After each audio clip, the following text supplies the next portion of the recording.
Hello，早上好。我们现在准备去兵马俑。我今天从钟楼这边直接坐大巴到兵马俑，人民币30块钱。现在我们去这个大巴买票，单程30元上车。我们现在正式出发到兵马俑发车了。这里是世界第8大奇迹——秦陵兵马俑。现称秦始皇帝陵博物院，位于陕西省西安市临潼区的骊山脚下。兵马俑坑位于秦始皇陵东侧1.5千米处，西阳村南，是秦始皇陵的陪葬坑，分别编为1、2、3号兵马俑坑。3座俑坑占地面积达2万多平方米，内有和真人真马大小相似的陶俑，陶马近8000件。有车兵、骑兵和步兵等不同的兵种，排列整齐有序。陶俑的形象各不相同，神态生动，被誉为世界第8大奇迹，20世纪考古史上的伟大发现之一。秦始皇兵马俑。请的一个导游跟我们讲解，因为西安的这些历史文化景点3分看7分听，如果没有一个专业讲解的话，还不是很清楚。旁边的覆斗形建筑，它是兵马俑的2号坑，3号俑坑呢在2号坑的后面呢。侧面这里是一座单独的临时文物陈列厅。临时文物陈列厅，如果等会儿有兴趣去看的话，就是参观完3个俑坑，可以自己过去看一看。然后我们这3个俑坑呢，它是原址开挖、原址修复、原址展出的，这些都是属于秦始皇帝陵的外部陪葬，而且只是其中的一处。这秦始皇帝陵园它的面积有多大呢？那陪葬的东西又有多少呢？整个陵园算起来的总面积是56.25平方公里，相当于是2个澳门78个故宫的面积。哇！再还有就是在就这么大的面积，我们找到的这陪葬它有多少呢？目前已知的是450多处。所以我们今天看的兵马俑虽然是3个坑，目前发现的450分之一。450分之一。对，只是目前发现的450分之一。兵马俑它做的是军队，这里边到底有没有真人？这里边呢，它全是空心的，它只是照着真人的样子去做的一个泥塑。在这里插空。然后我们来看兵马俑，它里边没真人，是因为那个时代呢，它属于诸侯分裂时期，稍不注意呢，就会有这个战争发生，甚至呢，在和平时期它也是需要劳动力，所以我们来看兵马俑，全部是泥人，其实是真人的一种替代品而已。3个兵马俑坑中，1号坑是占地面积最大的。那么1号坑全长230米，南北宽度62米，它的总面积算下来呢是14260平米呢，相当于是2个标准足球场的面积。然后作为兵马俑这一支地下军队的主力军出现，这个主力军它有什么呢？前锋、侧翼、后卫以及主体。我们来看兵马俑这个坑道的造型，它是4个陶俑1排的宽度。然后呢，坑道里边是由一道一道的墙给它分隔开了。很多人在看到这种造型的时候，他的第一反应就是为什么那里不挖？实际上那个就是承重墙，那里边没有文物的。兵马俑要作为随葬品被埋到地下的时候，它是中空的一个姿态站在地下，大概就是一辆战车4个陶俑并排站立的一个宽度，给它修土墙分隔开，2道墙之间，在2000年前的时候是架着一层木头的。上面盖的木头。对，所以看那土墙上面不是有凹槽吗？那是搭过木头留的痕迹。木头的上面在2000年前的时候，它还盖了一层凉席，就芦苇编的那种凉席。然后在凉席上面再盖土，这样兵马俑它才作为随葬品被埋到地下了。那我们今天来看兵马俑，这里边能站在这儿的陶俑，他们本身发现的时候不是这种样子的啊，往那儿看，后边看，那个才是发现时的样子，躺在那儿的碎片。它怎么？碎片。对，为什么挖出来都是碎的呢？搭在头顶的木头被人放火给烧了，然后这里就造成了塌方。所以这兵马俑的破坏呢是人为给破坏造成的。那是什么时候被谁给破坏的呢？那个先说一下，人为破坏的证据就是那土墙上的黑色，能看到的。今天虽然光线不好，但是那个黑色能看到一些。火烧的痕迹吗？对，那是木头烧过之后留的炭迹。然后就是这1号坑它所开挖的面积啊就是我们左边这块就到那道白箱子的位置了，那道墙，中间是这里的墙，而那边就是那红色的线，那块不是拉了一条线，就到那儿。剩下的后半部分，它是1号坑的回填区。什么叫回填区啊？就是打开了，后来再给它给盖回去了。将它挖开之后又将它盖回去，什么意思啊？其实是因为兵马俑发现时候是彩色的，但是呢，这个颜色它会掉，刚开始没经验不知道，就为了探测范围的时候，从前到后挖一遍，后来发现掉色了，多余的地方来不及修，只能盖回去，所以出现了后边的回填区了。然后我们去侧面看一下吧。好，走。然后这个兵马俑它怎么被人发现的呢？这里以前是我们当地村民的地，1974年的时候是有几个村民在这儿挖井的时候挖到的。据说发现兵马俑的时候就5米，在这儿看，刚刚说兵马俑的发现就在这个位置呢，边上白色的1号牌子。就兵马俑坑里边，我们发现了盗洞墓穴水井，就是刚刚从正面去看，中间那儿不是有一洞吗？那个洞是啥？那是一个墓穴。那是一个后来的人，可能村子里边那老人去世了，把墓就修在自家地里边，那是一个近现代的墓。我们还在这儿发现过盗洞呢。那这些东西出现就告诉我们，74年之前是有人知道有兵马俑存在在这儿的。这个井发现的地方离这个兵马俑的地方是这一排就本来是第一排，还是说它还少一排？发现没？这少一排。对，这一排少了一点。而且他们发现的时候是躺在那儿的。就是全部像刚刚后面那种碎的。对，如果像是这种站立在这儿的，如果这里刚好有一道墙堵着，他们不一定能看到。但是这里是塌方的，人全是倒在那儿的。他刚挖井的时候，他挖到了一些碎片。对，他是挖到碎片了，挖到了兵马俑头了，挖到这些东西，而且还是彩色的。所以我们现在就知道才有兵马俑的存在的。然后呢，发现的时候是彩色的。彩色的兵马俑长什么样子呢？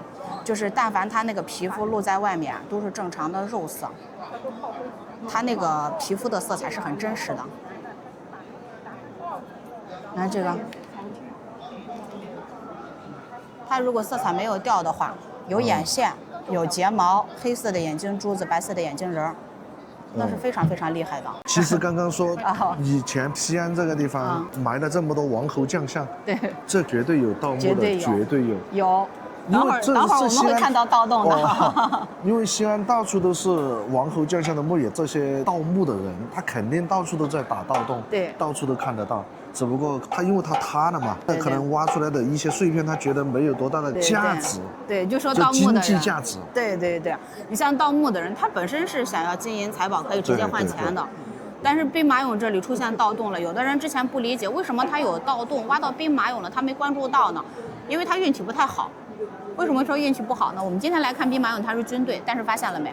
手全空着呢。他实际上手中是有兵器的。2000年前被做好的时候，每一个人手中他握的是真兵器。但是这个真兵器呢，2000年前被人破坏的时候丢了一小部分，还剩下一大部分。剩下一大部分到底有多少呢？据说呢，从已知的密度来推测，我们兵马俑坑里残留的兵器有大概4万件。4万件兵器？对，有大概4万件，因为没挖完嘛。那些盗墓的人是一件都没碰到。所以为什么说他们运气不好呢？所以他就挖到这个陶片的时候就觉得，这东西不值钱吧。就放弃了，这就是为什么有盗洞，但是咱们没有听说过有私人收藏兵马俑的，这原因就在这儿。那普通的人看到害怕，盗墓的人觉得不值钱，好了就扔这儿了。再加上兵马俑坑道它本身是塌方的，塌方的话它不像真正的墓室，挖到一个大门的时候直接进去就能看到东西。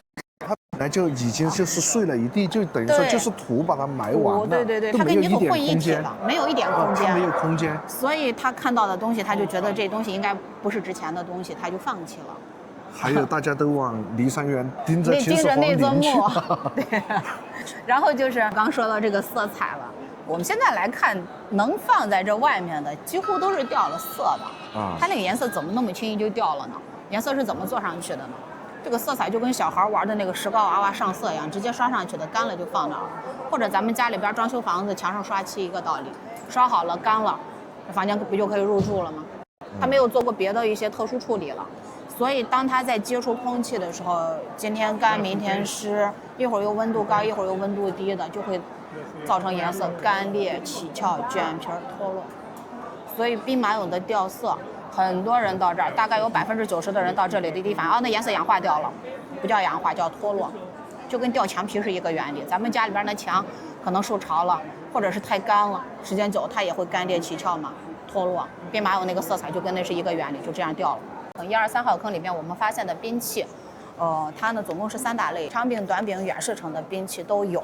它的兵器呢是非常厉害的，有多厉害呢？比方说我们这里曾经发现的青铜剑，它是至今没有生锈的。青铜剑还没生锈？对对对，2000年过去了，它为什么不生锈呢？剑刃上面后来研究发现了一层防腐、防生锈的物质，叫铬盐氧化层。铬盐氧化层。这东西我们现在人用的方法是电镀。最早是在1937年被德国人发明的，后来19多少？1937年。37年德国人才发明的电镀。对。然后后来呢，美国人在1950年的时候第2次发明了这个技术，然后申请专利了。就是咱们家的不锈钢，不锈钢不就是电镀的方法吗？但是那个时代往前推2000年，不可能有电镀这种方法的。对。古代的中国人他是怎么做的？化学反应。我们一般提到这兵马俑啊。提到这3个字，很多人的第一反应是西安的秦始皇兵马俑，不会有人说我去山东看看、河北看看，对吧？也不会说到西安了我去看一下个什么汉文帝的、汉武帝的兵马俑吧？对。大家的第一反应到了西安来，必须看的是秦始皇兵马俑。为什么一提到兵马俑这3个字，都这么一致的认为要看秦始皇的呢？别人有吗？别的地方有吗？我在那个国家博物馆看到它有汉代的兵马俑。对。但是它那个从汉到唐都越来越小，越来越小，只有秦始皇的兵马俑是最大的。对，所以比例为什么就是提到兵马俑这3个字都是看秦始皇的？它大呀，它有个特点叫大多精美嘛。大就是它的那个身高比例是1比1的，数量多，精美到什么程度呢？大家经常都知道兵马俑有这样一句宣传语说千人千面嘛。再说的更具体一点，就是没有双胞胎。这个没有双胞胎不是肉眼看到的，有一个美国西海岸的专家是曾经对兵马俑就是抽检了100张脸，做过了一次人脸识别检测出来的。所以这就告诉我们，他肯定当时是有真人原型的，没有长得一模一样的人。就是没有长得一模一样的。对，这都是正在拼接和修复的。他头上包的这个保鲜膜是因为它还有色彩，是不是？对，有色彩，它需要隔绝空气、隔绝水分，保护这个颜色。所以它现在不是在外面放着呢吗？就只能这样去做，要不然它久了颜色会掉。它这个发掘出来有颜色，如果说放在常温下面，它能保存多久？有颜色的，有的那些它可能比较脆弱一些，大概就几分钟它就会掉色。有一些它可以保持1个星期的。这个颜色不是绝对的说，你全部都是瞬间掉色，否则我们不可能把这兵马俑1号坑全部挖完了才发现它掉色，它是会过一段时间，就发现这东西咋好像要掉色呢？所以有的颜色可能很脆弱的，它掉得快；有的呢可能会保持一段时间。哇，这个确实看得到，脸上还是有颜色。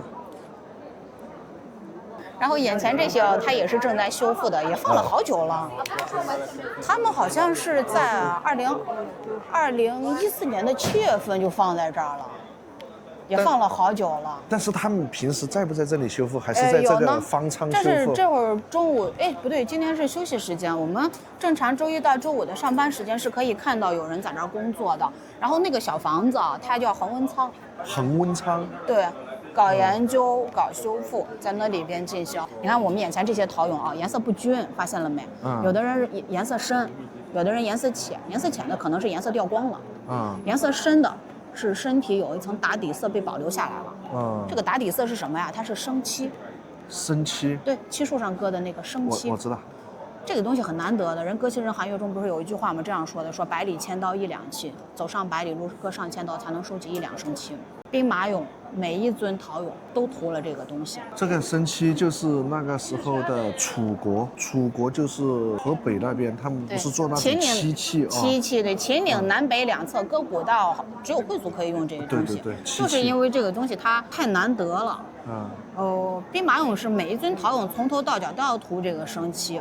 然后一尊陶俑它需要用到的量是多少呢？整整25颗成年漆树才能凑够一尊陶俑所需要用的量。然后一颗成年漆树据说是一年只能割上6刀还是几刀，反正不能多割。然后它就需要休养生息了。然后兵马俑有多少尊陶俑呢？我们3个俑坑是从已知的密度来推测，陶俑的总数大概是8000尊。我们目前已知发现的文官俑坑、百戏俑坑、珍禽异兽坑、水禽坑、马厩坑、铠甲坑、武器装备库嘛。挺多的，哇，现在但是这些坑都还没有发掘。有发掘，有发掘有发掘，只有文官俑坑跟百戏俑坑是正式对外展了，其他那几座坑呢，它没有展出来。还有就是，好多人到兵马俑来就有一个问题，就是这皇帝嘛，陪葬应该是金了玉了的，但是我们明显看到的兵马俑是泥人，他为什么要做泥人呢？明显金了玉了更符合皇帝的气质，做泥人呢就感觉跟他不太搭。实际上这个东西，不要看它简简单单一个泥人，除去它的那个艺术价值，光它的那个用料方面，那也是很昂贵的。就简简单单还是那一个生漆，也可以告诉我们答案的。有这样一句话嘛，7两黄金1两漆，那说的不是什么别的什么生物漆、环保漆什么漆的。我们现在不要以现在人的观念去看这个东西。对对，可能它做出来的成本比金器、银器对都还要高。对对对，它比金器、银器都要高得多得多。然后它为什么要选择用泥土去做呢？它材料获取简单呀，然后泥土的可塑性强呀。你要是变成别的材料，可能要用一块玉，或者是用一块木头去做。你如果这一件陶俑用这一种材料的木头，就是他如果做这个俑的话，他就全部必须用同样材质的木头，那就不好找的。对，毕竟几千个人呢嘛，他不是做1件2件的，所以在这一方面来说，可能泥土的获取方法最简单最快速，还有就是做坏了好改动然后雕刻起来可能更生动一些呀。走啊，到那边去。1号坑就逛完了，我们去2号坑。然后我们看的这个位置是兵马俑的3号坑，这个位置是3号坑的北厢房没有修，但是呢，在打开的第一时间发现了一堆动物骨头和鹿角，能猜出来吗？干什么的？啊，发现了什么？动物骨头了，鹿角了。不知道。这里是一个祭祀的场所。这里是祭祀坑。对，祭祀占卜的。我们怎么知道这兵马俑是秦始皇的呢？不是别人的。有没有看过那个《芈月传》？《芈月传》没看过。没看过。你那个电视剧之前演完的时候，好多人看着照着电视剧来跑这儿看兵马俑来了，说哎，这秦宣太后的，不是什么秦始皇的，电视剧告诉他的。我们可以很清楚的知道这东西是秦始皇的，什么原因呢？那里的砖、兵器、陶俑身上，它都刻了文字的。然后刻文字简单一些的，就像这图片中，就是下面文字介绍的那样，写个公姜、公德，或者写个咸阳敬、咸阳亲、咸阳敏这样的字，什么意思啊？宫廷的宫一出现，就告诉我们这个人是有编制的。宫廷原来御用的工人名字叫姜，如果写了一咸阳敬，说明这个人是咸阳的人，名字叫敬，有可能他是第三方委派的。然后他这些工人的名字在秦始皇帝陵旁边别的陪葬坑中有重复出现，告诉我们他就是同一批工人给同一个人做的，就只能是秦始皇的。还有另外一种特别有说服力的，就是这里的兵器上他刻时间了，他这样刻的3年相邦吕不韦4公折造，整句话什么意思？可能是秦始皇，可能是秦王嬴政3年吧。然后呢，丞相可能是吕不韦，然后呢，每一级的官员名称给你刻出来，然后在最后边的什么公折什么意思？工人的名字叫折，他或许就有这样一个代表意思。然后我们就知道，这是秦始皇的，这不是别人的，就是因为这些文字的出现，我们才知道的。这兵器叫铜梳，是3号坑南厢房发现的兵器，大概就是11、2公分的样子，它金属的部分就那么一丢丢。但是它有一个很长的木柄，没有任何杀伤性，所以只有3号坑中出现了，别的地方是没有的。但是图片中放起来就感觉那个比较大一些，实际上不长。下面3棱锥，中间是一个圆筒，再加一个长长的木柄，这就组合好了。这个是拿来干嘛用的？就是仪仗队的一种兵器。仪仗队。对，所以它没杀伤性。还有这里。刚刚说了，兵马俑的兵器它有3大类嘛，然后这里是它的远射程兵器。我们在兵马俑坑里发现的这个远射程兵器主要以弩为主。这个图片是弩上面的发射器，叫弩机，它那个东西是零部件组装的。我们都知道秦始皇统一6国之后颁布的政令有什么呀？统一文字，统一度量衡。为什么要统一文字、统一度量衡呢？方便交流沟通呀。这也是秦始皇最大的功绩嘛。对啊，史称始皇帝，他这些东西都是奠定的基础。他除了这些之外，兵器也是标准化生产的。对，武器都是标准化生产，就是你把那个弩机拿一四川造，拿一陕西造，你把那零部件随便拆，它可以互换的。标准化。对，还有这弩的箭头。这是前半截的那个箭足，不管是110组、20组、30组，虽然说你看那个样子不太一样，但是单独拿一个箭头出来去测量它的棱面误差，投影一下放大了去测量棱面误差不到0.3毫米，做的是很厉害的了。那个时代的人他可没有精密仪器，他是手工去做的，但是误差竟然可以做到那么小，我们需要在投影一下将它放大了去测量，那就了不得了。这些斜坡都是根据土层的变化恢复出来的，是2000年前工人们的一个出入口。等会儿2号坑我们也可以看到好多这种斜坡，1号坑没看到，是因为它那个跨度太大了，实际上1号坑也有的，只是没恢复出来而已。这是照相馆，就是拍照的话，一个人10块，自己手机照。我用我这个拍一下，哇，可以进去拍啊，它是复制的俑坑。就是大家平时看到那些夏永坤跟兵马俑合影的照片，除了克林顿那一张是真的。克林顿以前下去过吗？克林顿是在兵马俑1号坑拍了一张全家福呢。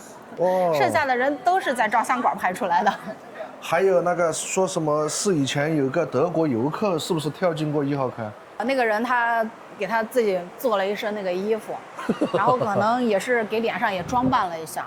然后他穿上衣服站在那里边的时候，没人发现，眼珠子动了一下，还是摆动作呢，被上面的游客看到了。再后来就是保安嘛，就在那下面找，从他旁边，他就站在这个位置，从他旁边走，转了好几圈，他没动，然后就没发现。后来好不容易找到了，叫他不出来，他就维持着兵马俑那个姿势，然后是好几个人把他抬出来的。你看这个就是2号坑，没怎么挖。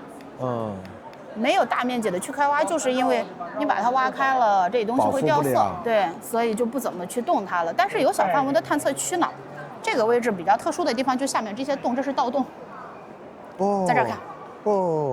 然后那边我们等会儿可以看到这里最完整的一件陶俑，叫贵社俑，出现在人教版的历史课本封皮上面的。这也是应该比较出名的一件俑。来兵马俑必看的。这个俑是真俑。真的，俑是真的，没有经过任何修复的一件陶俑。没有修复过。对。它出来就是这样子啊。对。你看他先看那个后脑勺，仔细看那是3股的麻花辫，可以看到头发丝是一根一根。那是泥条盘上去的，仔细看越看越像真的。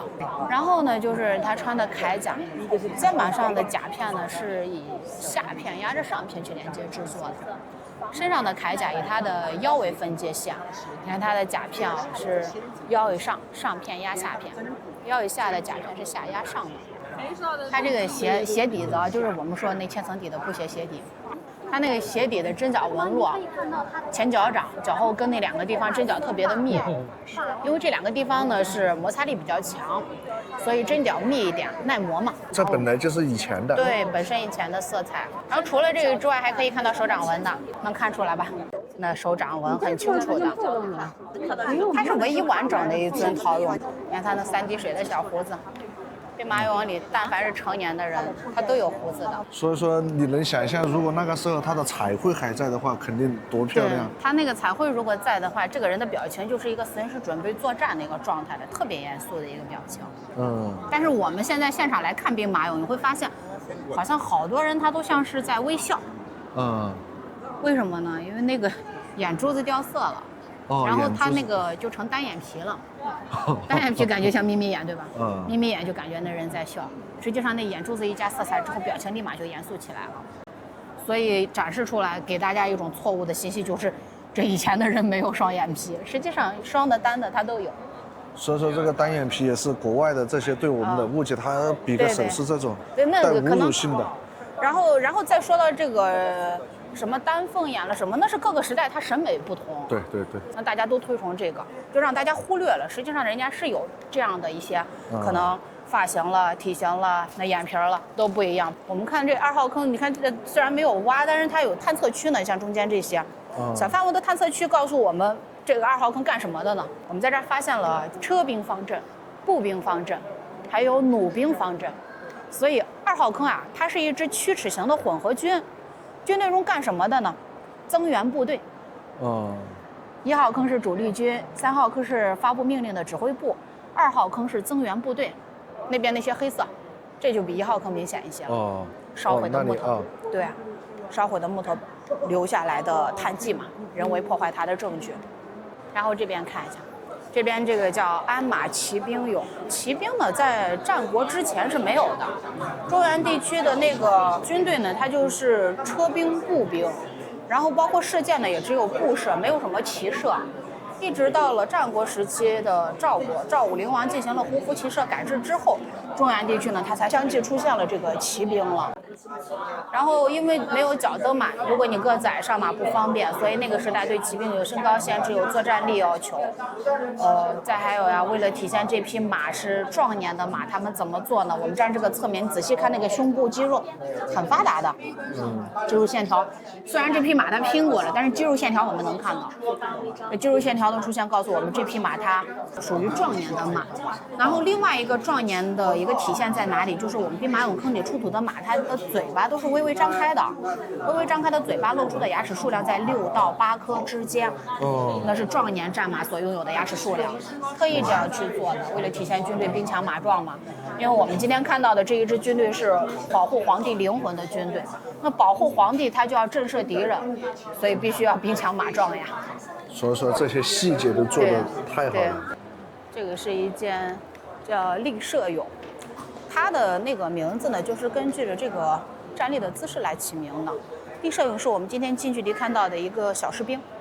小士兵，对，级别不高，发型又偏，跟那个外面演绎的那个黑夫与金感觉很像。对，看过那个哈。然后他呢，发型又偏，体型偏瘦，脚上穿的呢是平板短靴。你看他鞋尖是平的，我们这里但凡当官的鞋尖都会往上翘的。它整体呢就是一个站立着拉弓射箭的一个姿势，它不穿铠甲，可能这是最低级的士兵。对对对，它不穿铠甲，为什么呢？方便作战，轻便灵活，所以它属于轻装步兵。等会儿过去还可以看到高级军力，高级军力。就这个？对，就是大家平时说的将军。哇，这一看就感觉富贵了。富贵、高大、威武。对对对。头顶戴的是双卷尾的河冠。这种河呢是一种非常凶悍的鸟，然后用它的这个羽毛给将军做冠，是身份地位一个象征，其实就是勇猛善战的意思。然后我们再看将军身上有那个丝带打的结呢啊，在别的那些级别的陶俑上都没发现，只在高级军力身上有发现。所以有的人就觉得，哎，这个东西有可能是军功章吧，代表他所立的战功吧，然后他所穿的铠甲。你看那甲片很小很精致，鱼鳞软甲穿在身上。这甲片越小越精致越难做呀，难做的话只能给级别高的人穿，方便作战嘛。然后我们再看这个人，他很胖，体重300公斤，身高1.96米，兵马俑里最高最重的。最高最重的就是他呀。对对对，最高最重的就是他。还有你再看他脚上那双鞋，方口翘尖履啊，这里但凡当官的鞋尖翘的越高级别越高，微微翘的鞋尖是小官嘛，有点卷的那告诉我们这人级别就挺高的了。再看他的额头，可以看一下额头了，那个额头有抬头纹，年龄象征，说明他身经百战，才有资格当将军。然后这个是一尊中级军力俑，中级军力俑很多人把它叫军师，叫文官。很多人都把它叫军师，叫文官。为什么这样叫呢？你看这张脸，